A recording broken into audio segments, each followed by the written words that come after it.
Thank you. So we come and end to this session. Thank you for such an enriching session, everybody. So now we come back to the first session. Actually, there were some technical glitches. We apologize for it. And of course, once again, I hand over to our academic anchor, Dr. Surabhi Sharma, who will take you through to this session, which will be delivered by Dr. Koushik Lahiri. Dr. Surabhi, please. So our next session is on ethical concerns in teledermatology, which will be delivered by Dr. Koushik Lahiri, sir. He's an eminent figure in the field of dermatology, as all of us know. He has several awards, articles, and research papers to his name. And currently, he is attached to Apollo Hospital and honorary medical director in Wisdom. Sir, please. Thank you. My situation is like the opening batsman who was actually injured and was there in the pavilion and came back. And thanks to some technological bounces. Anyway, thank you very much for giving me the opportunity second time. I'll be very brief. And next slide, please. So this is the disclaimer at the bottom of my letterhead that the advice given on the phone or email is actually provisional based on given inputs by the patient, are not actually examined at this moment. Availing this convenience may be at the risk of the patient's health condition and interest. It is advised that the patient may show in person at the earliest. This is not only a disclaimer at the bottom of my letterhead, but by the bottom of my heart to save my skin. Next slide, please. So we all know what teledermatology is. I'm not continuing with this. Next slide, please. So what are the challenges of teledermatology? Next. Security breaches, malpractice, misdiagnosis, particularly due to incomplete history, poor photo quality. The best clinician in the world can miss a diagnosis on the screen because we are not trained to diagnose and treat the patient during our school days, college days, our training days. We never knew that we need to do it online. And reliable, high quality technology, these are all lacking. Next. Reimbursement, though this is not a part of the ethical part. What are the ethical concerns in teledermatology? It's a misdiagnosis due to incomplete history of poor quality, and that may land up your travel. Inaccurate identification of skin lesions, security breaches on the part of the doctor. Next, the miscommunication with referring providers and improper access to rural areas. Next. And in incomplete history of poor photo quality, that is really a very big concern.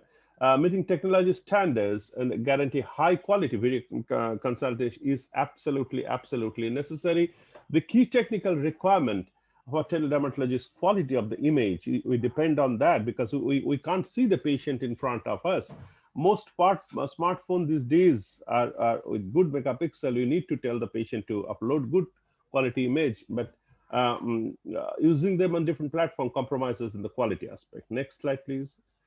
So there are some legal string attached. Before COVID era, there's some legal point of view, a lot of gray areas and an element of risk is always present. For example, a drug rash left untreated can sometimes be fatal if missed or misdiagnosed or as a viral exanthem. The legal responsibility of doctor could be the same over the phone as that with the personal consultation. That always we tell our juniors, so be very cautious. The doctor may be held legally responsible for the phone consultation as well, depending on the merit of the individual case, as felt by the court. However, there's a paucity of literature, at least in our subcontinent, on this matter. There they have a structured system in UK, in Canada, in US, but in India, its situation is still evolving because there was nothing, and on 23rd of March, when the first lockdown was announced last year, suddenly the teledermatology was made legal part of the system. So there's still some gaps here and there are there. The medical legal suits being filed to the tune of crores of rupees in a setting where there is meager coverage of the protective medical insurance. Unlike the West, there's a serious professional risk attached to this. Next. And actually some health professional may land up in medical legal arena. Giving treatment advice on telephone, WhatsApp, SMS, email must be avoided. That was pre-COVID era.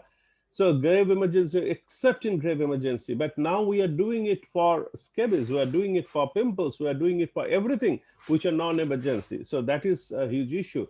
The law pertaining to this aspect is not clear, but as per the Medical Council Regulation 2002, every doctor is bound to give medical advice after physically examining the patient. That is also very interesting, but we are not physically examining on online. It is mandatory to record on proxy prescription. That is needed when you are from a corporate hospital platform. You have all this, but individually, you need to keep these records very, very carefully. Next slide, please. Next. So suppose this patient came to you and you thought that this is a case of xanthelasma palpebrum.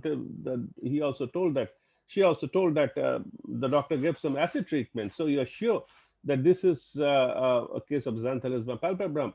But next slide, please. You just zoom it up, and you, there's some scales on the lesion. So you told the patient to come to the clinic, and then the patient reveals this, that I have these all over the body. So this is a serious ethical concern. You, without looking at these lesions, frank lesions of psoriasis all over the body, you diagnose the patient as a case of xanthelasma and told something, advised something which is absolutely not the case. Is a case of is a case of psoriasis developing on the eyelids. Next, and a case of xanthelasma, yes. But here, based on this, you know this is a case of pedopompolix, but you can't make a proper diagnosis with the first picture. Next.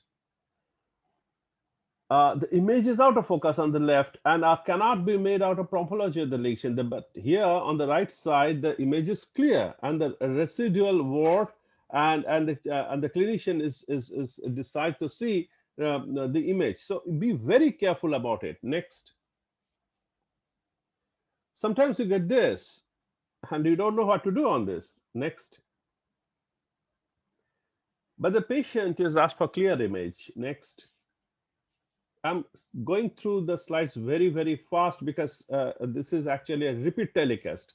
Inaccurate identification of skin lesion ethically, morally can land up you in trouble because you did everything, but without a proper identification of skin lesion, you've made a serious mistake which actually may harm the patient. Next.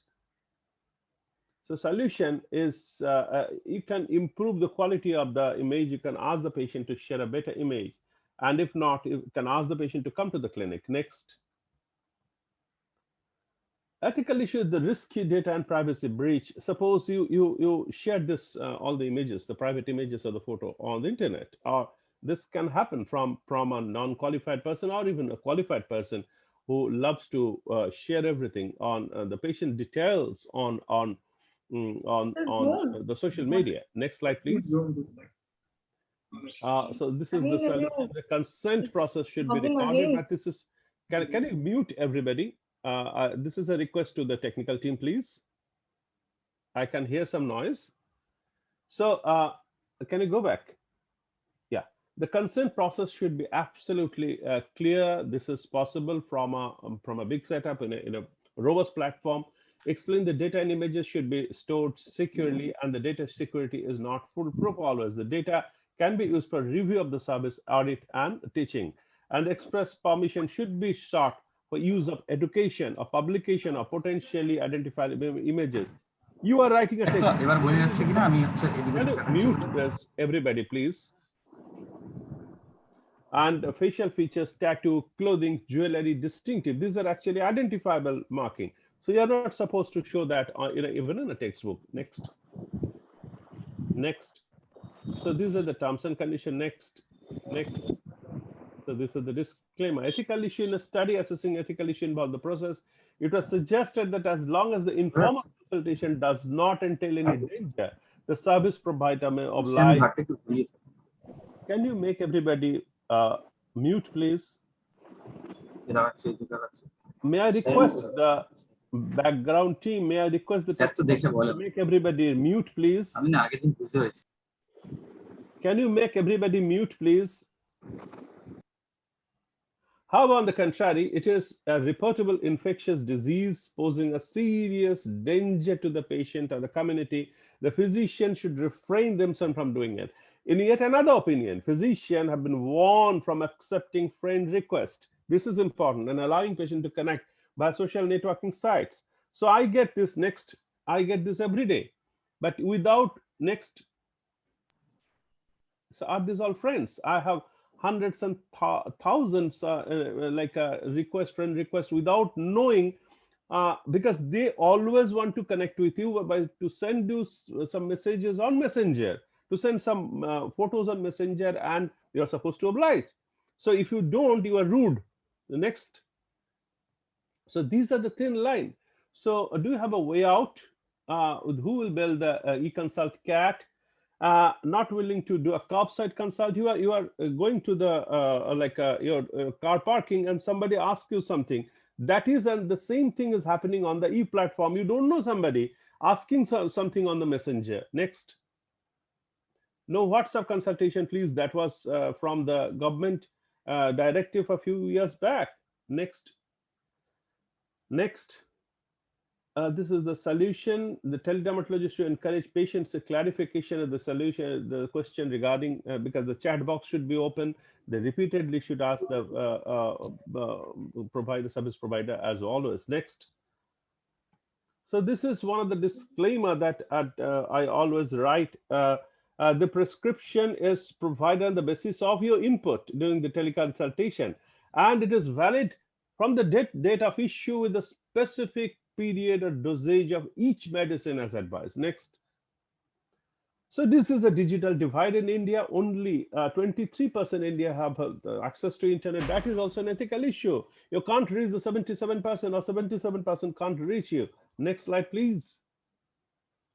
No Wi-Fi in many of our patients' house. So improper access in rural regions. But to our surprise, in the last 1.5 years, the rural patients are very active on consultation. Next slide, please. So if you have all these degrees, diplomas of the world, you don't have this internet doctor of medicine degree. Unlike the days when my father practiced, now most of our patients have Google University medicine, and they are active on e-platform. Next, teledermatology, I mean. So I already diagnosed myself on the internet, and I'm here only from the second opinion. Some of my patients may tell that. Next. So e-patient, and without the joking, is a health consumer who can participate fully, ethically with her medical care, primarily by gathering information. The term encompasses those who seek guidance for own ailment and friends and family members to go online on their behalf. Next. Next. So e-patient, they are actually better health information and service, and different, but not always better relationship with the doctor. Next. So this is from the olden days, when the patient are not on a platform, but they are disagreeing with the doctor based on what they accumulated from the other sources. Next. E-patients actually are active in the care and demonstrate the power of participatory medicine. This is a positive note. E can start from electronic, but can also be stand for equipped, enabled, empowered, and expert patient. That is very important. Next. So what are the take-home messages? Teledermatology India is here to stay, and the COVID pandemic is completely changed the paradigm. The facility is used with caution, with its limitation, and exploited to the full can definitely help to improve the reach and quality of the dermatologic care in India. Ethical issues attached to it must be properly addressed, and special interest groups for teledermatology under the aegis of organization like IADVL would need to be established properly. And national professional societies like ours could itself take the lead in designing and implementing teledermatology practice platform with integration of electronic medical records and secure payment gateways. It would also be important to build consensus and bring the whole dermatology community on board. Next. So thank you very much. And once again, I congratulate the organizers for this wonderful, wonderful achievement of this Midcuticon. Thank you very much for giving me the opportunity. Thank you so much, sir, for sharing the important nitty-gritties of the teledermatology.